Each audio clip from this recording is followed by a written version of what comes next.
समानांतर ब्रह्मांड अवधारणा के बारे में विचार है कि समानांतर ब्रह्मांड अवश्य है। यह सिद्ध करने के लिए कि समानांतर ब्रह्मांड का अस्तित्व है, निम्न तर्क दिए जा सकते हैं, जो मेरे दृष्टि में इसका अस्तित्व सिद्ध करने के लिए पर्याप्त है। हेलो व्हाट्सअप गाइस, मैं हूं Anil. Welcome to my channel Anil fact universe पे आपका स्वागत है। यह मानने का कोई आधार नहीं है कि यह ब्रह्मांड उसी प्रकार बन सकता था जिस प्रकार से वह बना है। इसके विकास के कई विकल्प थे, फिर किसी एक ढंग से ही इसका विकास क्यों हुआ और दूसरे ढंग से क्यों नहीं हुआ। यदि यह माना जाए कि यह केवल संयोग से हुआ है तो यह बिल्कुल विज्ञान विरोध बात होगी। हमें आइंस्टीन की बात याद कर लेनी चाहिए कि ईश्वर पासे नहीं फेंकते।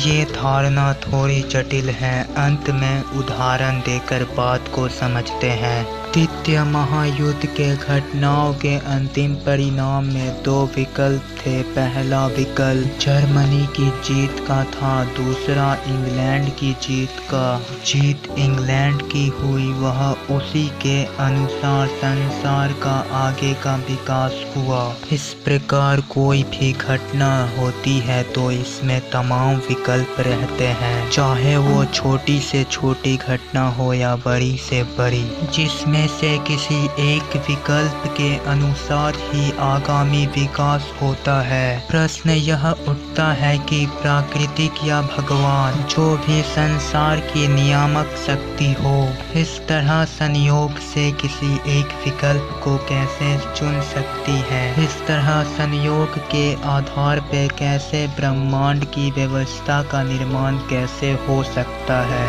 इस प्रश्न का तर्क संगत उत्तर यही है कि ईश्वर पासे नहीं फेंकता।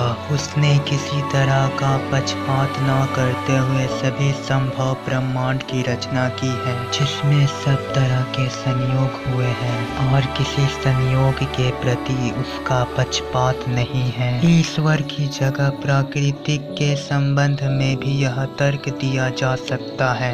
यह समानांतर ब्रह्मांडों के अस्तित्व के संबंध में दार्शनिक तर्क है। आधुनिक युग के क्वांटम और स्ट्रिंग थ्योरी के सिद्धांत ने यह माना है कि संसार 11, 19 या 26 आयामों से बना हुआ है, जिसमें असंख्य ब्रह्मांड हो सकते हैं। आयामों की अलग अलग संख्या गणित की जटिलता के कारण प्राप्त हुई है। इस प्रकार आधुनिक विज्ञान ब्रह्मांड सिद्धांत यानी मल्टीवर्स थ्योरी को मान्यता देता है। यह ब्रह्मांडवाद के पक्ष में वैज्ञानिक तर्क है। आलोचकों का कहना है कि ब्रह्मांडवाद का प्रायोगिक सत्यापन या मिथ्यापन नहीं किया जा सकता, पर हमारे विचार से समस्या केवल यह है कि दूसरे ब्रह्मांड में जाने के लिए हमारे पास फिलहाल कोई तकनीकी नहीं है। जिस दिन तकनीकी आ जाएगी हम ब्रह्मांडवाद का सत्यापन करने की स्थिति में होंगे। जिन वस्तुओं का अस्तित्व नहीं है वे हमारे विचार में कैसे आ सकते हैं। यह जानी बात है कि दिमाग में वस्तुओं के प्रतिरूप नहीं भरे होते। बुद्धि मानसिक पर्यटों को अपने अनुभवों से कैसे जोड़ लेती है, पर वो मानसिक पर्यटों को उन अनुभवों से कैसे जोड़ लेती है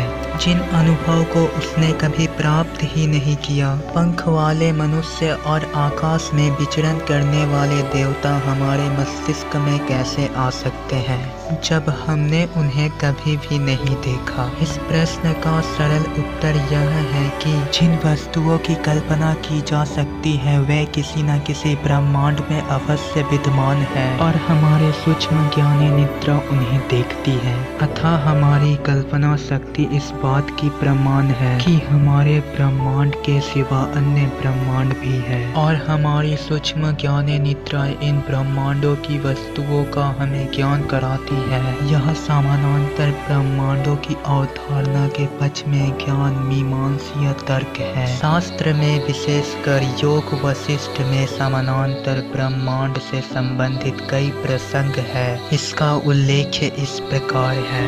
लीलोपाख्यान के अनुसार अनुसार महारानी लीला ने देवी सरस्वती से वरदान मांगी कि उनके पति मृत्यु के बाद भी उनके पास ही रहे। इस वरदान के रहते हुए भी उनके पति की मृत्यु हो गई तो उसने देवी से पूछा कि मेरे पति इस समय क्या कर रहे हैं। देवी ने उसे दिखाया तो वह देखकर आश्चर्यचकित रह गई कि उसके पति उसी तरह राजा के रूप में राज दरबार में बैठे हुए हैं जैसे वे अपने जीवन काल में बैठते थे, और थोड़ी बहुत अंतरों के साथ उनके पास वही लोग बैठे हैं जो उनके जीवन काल में उस तरह बैठते थे। वह यही समझकर आश्चर्यचकित रह गई कि उसके पति का यह समानांतर ब्रह्मांड उसके अपने कमरे में ही है, पर वो इसे सामान्य दृष्टि से नहीं देख सकती है।